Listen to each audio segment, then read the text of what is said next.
बच्चों को पौष्टिक आहार भी दिया जा रहा है जो उनकी ग्रोथ के लिए बहुत हेल्पफुल है। जब मैं स्कूल में एंटर हो रहा था तो मैंने स्कूल का मेरा ध्यान खींचा प्रवेश द्वार ने, गेट ने, जो कि बहुत सुंदर बना हुआ था। और आप हैरान होंगे कि मैं भी किसी संस्था को रिप्रेजेंट करता हूँ और पीछे 25 साल से हम एक कॉलेज चला रहे हैं। शायद इतना सुंदर गेट तो हमारे कॉलेज का नहीं है जितना स्कूल का बना हुआ है। स्कूल की बढ़िया बिल्डिंग और अनुशासित वातावरण ये दिखाता है कि पंजाब सरकार ने शिक्षा के क्षेत्र में काफ़ी सुधार किए हैं। और जिस तरह से समाज के लोगों का, ग्राम पंचायत का और सभी अभिभावकों का स्कूल को सहयोग है, तो मैं यही कहूँगा कि यही इस स्कूल की सबसे बड़ी कुंजी है। बच्चों, स्कूल एक सिर्फ इमारत नहीं है, ये वह जगह है जहाँ आपके सपनों को आकार मिलता है। बच्चों की मेहनत, टीचरों की लगन और अभिभावकों का सहयोग ही है जो हमारे जीवन को आगे ले जाता है। इस मौके पर मैं आपको एक प्रेरणादायक सच्ची कहानी सुनाना चाहूँगा श्री एपीजे अब्दुल कलाम जी की। तो डॉक्टर एपीजे अब्दुल कलाम एक बहुत बड़े वैज्ञानिक थे और हमारे देश के राष्ट्रपति भी रहे हैं। उनका जन्म एक बड़े ही गरीब परिवार में हुआ था।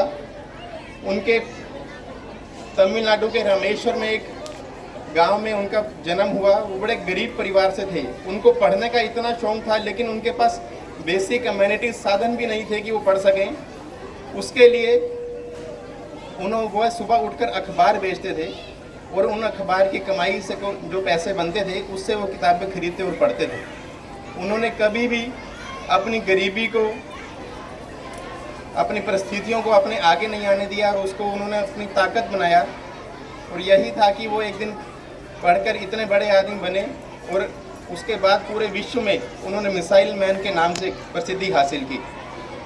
इस कहानी से हमें जो सीखने को मिलता है कि परिस्थितियाँ जितनी भी विपरीत हों, हमें कभी उससे घबराना नहीं, आगे बढ़ते रहना है, क्योंकि जो सपने देखते हैं दुनिया वही बदल सकता है। सबसे महत्वपूर्ण बात मैं आपको ये कहूँगा बच्चों की, आप रोज़ एक नई आदत सीखने की कोशिश करें। अपने माता पिता की, अपने टीचर्स की बात सुने, क्योंकि वही हमारे सच्चे मार्गदर्शक हैं। ईमानदारी से, लगन से अपने लक्ष्य की ओर बढ़ें, क्योंकि जीत उन्हीं की होती है जो कभी हार नहीं मानते। मैं अगर बच्चों की प्रस्तुतियों की बात करी जाए तो यहाँ आकर अच्छा तो लग ही रहा था, बट जब इन नन्हे नन्हे बच्चों की इतनी सारी एक्टिविटीज़ देखी, तो उन्हें सुंदर सुंदर प्रस्तुतियाँ करी, उसकी जितनी तारीफ की जाए उतना कम है। चाहे वो योगा की बात करें, हरियाणवी डांस की बात करें, पंजाबी गिद्दा की बात करें, या फिर भी दिल है हिंदुस्तानी की बात करें, तो एक से बढ़कर एक परफॉर्मेंस थी। और ख़ासकर जो गेस्ट आइटम जो बच्चों ने पेश करी, उसमें जो प्री प्राइमरी स्कूल की गुड़िया थी, मतलब उसके स्टेप्स और एक्शन उसको इतने अच्छे से याद थे कि वहाँ बैठे बैठे शायद हम भी नहीं अपने पैरों को रोक पा रहे थे, हमारे हाथ पैर भी थिरक रहे थे। हमारा भी मन कर रहा था कि हम भी बच्चे बन जाए और उनके साथ डांस करने लग जाए। तो इतना अच्छा यहाँ पे आके लगा। मंच का संचालन कर रहे थे मैडम, इनकी एक बात मैंने सुनी कि ये कह रहे थे कि मुझे 18 साल हो गए हैं यहाँ पे और अबोहर से आते हैं, और उसके बावजूद भी उनका यहाँ ये स्कूल प्रांगण छोड़ने का मन नहीं है। उनको है कि हम यहीं रहें, सारी उम्र यहीं सेवा करें और रिटायर भी यहीं से हों। और जो मैडम प्रिंसिपल का उनको पूरा सपोर्ट रहता है, तो निश्चित तौर से ही मैडम प्रिंसिपल करमजीत और उनके सभी स्टाफ बधाई के पात्र हैं, जो जिस समर्पण भाव से वो इस स्कूल को आगे बढ़ा रहे हैं, काबिल तारीफ है। अंत में मैं सभी अभिभावकों से, सम्मानित सदस्यों से यही रिक्वेस्ट करूंगा, आह्वान करूंगा कि आप इसी तरह से इस स्कूल को, शिक्षा को, बच्चों की शिक्षा के लिए सपोर्ट करते रहें, क्योंकि स्कूल ही वह, शिक्षा ही वह दीपक है जो अंधेरे को दूर करती है और हमें उजाले की तरफ लेके जाती है।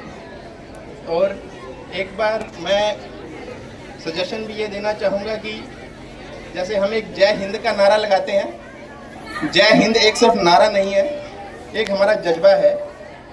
और जो हमारा राष्ट्रीय ध्वज है, तिरंगा है, ये हमारी शान है। इसके लिए, इसके मान सम्मान के लिए हजारों फौजी रोज बलिदान देते हैं अपना सरहद पर। तो हर एक यहाँ पे उपस्थित सभी सम्मानित सदस्य, अभिभावक, टीचर सभी इस बात का ध्यान जरूर रखें कि राष्ट्रीय ध्वज तिरंगे की शान में कोई दिक्कत नहीं आनी चाहिए, उसका खास ध्यान रखा जाए। और मैं अपने जो बालाजी फाउंडेशन एक चैरिटेबल संस्था चलती है, उससे भी सभी कमेटी को, मैनेजमेंट कमेटी को ये आश्वासन देता हूँ कि आपको भविष्य में किसी भी तरह का कोई भी सहयोग चाहिए तो हमारी संस्था के दरवाजे आपके लिए खुले हैं, आपको खूब अच्छे से सहयोग किया जाएगा। आपका बहुत बहुत धन्यवाद। जय हिंद, जय भारत। मैडम की नाम है, आज की प्रोग्राम सीगा? हाँ जी, मेरा नाम श्रीमती करमजीत कौर, हैड टीचर सरकारी प्राइमरी ਸਕੂਲ ਖਾਟਵਾ। ਅੱਜ ਅਸੀਂ ਬੱਚਿਆਂ ਦੇ ਐਨੂਅਲ ਫੰਕਸ਼ਨ ਕਰਵਾ ਰਹੇ ਹਾਂ। ਹਰ ਸਾਲ ਹੀ ਕਰਵਾਇਆ ਜਾ ਰਿਹਾ ਹੈ, ਪਰ ਇਸ ਸਾਲ ਥੋੜਾ ਜ਼ਿਆਦਾ ਪੱਧਰ ਤੇ ਜਿਵੇਂ ਵੀ ਥੋੜਾ ਬੱਚਿਆਂ ਨੂੰ ਕਰਨਾ ਸੀ ਪ੍ਰਾਈਵੇਟ ਸਕੂਲ ਵਾਲਿਆਂ ਨੂੰ, ਤੇ ਇਸ ਕਰਕੇ ਅਸੀਂ ਅੱਜ ਵੀ ਐਨੂਅਲ ਫੰਕਸ਼ਨ ਕਰਾ ਰਹੇ ਹਾਂ। ਕੌਣ ਮੌਜੂਦ ਅੱਜ ਇੱਧਰ ਬੰਦੇ ਆਏ ਸੀ ਤੇ ਕੀ ਸੰਦੇਸ਼ ਦਿਓਗੇ ਬੱਚਿਆਂ ਨੂੰ ਅੱਜ ਤੇ? ਹਾਂਜੀ, ਅੱਜ ਜਿਵੇਂ ਸਾਡੇ ਪਿੰਡ ਦੇ ਸਾਰੇ, ਵੈਸੇ ਤਾਂ ਤੁਸੀਂ ਦੇਖਿਆ ਹੀ ਹੈ ਵੀ ਬਹੁਤ ਮਾਪੇ ਆਏ ਸੀਗੇ, ਔਰ ਮਨਜੀਤ ਨਿਓਲ ਜੀ ਸਰਪੰਚ ਸਾਹਿਬ, ਔਰ ਅਬੋਹਰ ਤੋਂ ਡਾਕਟਰ ਸਾਹਿਲ ਮਿੱਤਲ ਜੀ ਮੀਰਾ ਮੈਡੀਕਲ ਕਾਲਜ ਵਾਲੇ, ਔਰ ਉਹਨਾਂ ਦੇ ਨਾਲ ਗੌਰਵ ਨਾਗਪਾਲ ਜੀ, ਔਰ ਸਾਡੇ ਸੈਂਟਰ ਹੈਡ ਟੀਚਰ ਸ਼੍ਰੀ ਸੱਜਣ ਸਹਾਰਨ ਜੀ, ਔਰ ਪਿੰਡ ਦੇ ਸੀਗੇ ਪਤਵੰਤ ਸੱਜਣ। ਅੱਜ ਦੇ ਬੱਚਿਆਂ ਨੂੰ ਕੀ ਸੰਦੇਸ਼ ਦਿਓਗੇ ਤੇ ਕਿਸ ਤਰ੍ਹਾਂ ਦੀ ਗਤੀਵਿਧੀਆਂ ਚੱਲ ਰਹੀਆਂ ਸਕੂਲ ਦੇ ਵਿੱਚ? ਹਾਂਜੀ, ਮੈਂ ਬੱਚਿਆਂ ਨੂੰ ਇਹੀ ਸੰਦੇਸ਼ ਦੇਵਾਂਗੀ ਕਿ ਵੱਧ ਤੋਂ ਵੱਧ ਸਰਕਾਰੀ ਸਕੂਲਾਂ ਦਾ ਫਾਇਦਾ ਲਓ। ਆਪਾਂ ਫਾਇਦਾ ਹੀ ਕਵਾਂਗੇ ਕਿਉਂਕਿ ਇੱਥੇ ਸਭ ਕੁਝ ਫ੍ਰੀ ਹੈ। ਅਸੀਂ ਉਹਨਾਂ ਨੂੰ ਬਹੁਤ ਵਧੀਆ ਪੜ੍ਹਾ ਰਹੇ ਹਾਂ, ਔਰ ਉਹਨਾਂ ਦੇ ਕਿਤਾਬਾਂ ਫ੍ਰੀ, ਔਰ ਵਰਦੀ ਵੀ ਫ੍ਰੀ ਆ, ਔਰ ਖਾਣਾ ਵੀ ਉਹਨਾਂ ਨੂੰ ਦੁਪਹਿਰ ਦਾ ਮਿਲ ਰਿਹਾ, ਫਰੂਟ ਵੀ ਨਾਲ ਮਿਲ ਰਿਹਾ। ਤੇ ਮੈਂ ਇਹੀ ਕਹੂੰਗੀ ਕਿ ਵੱਧ ਤੋਂ ਵੱਧ ਸਰਕਾਰੀ ਸਕੂਲਾਂ ਵਿੱਚ ਦਾਖਲਾ ਕਰਵਾਓ ਬੱਚਿਆਂ ਨੂੰ।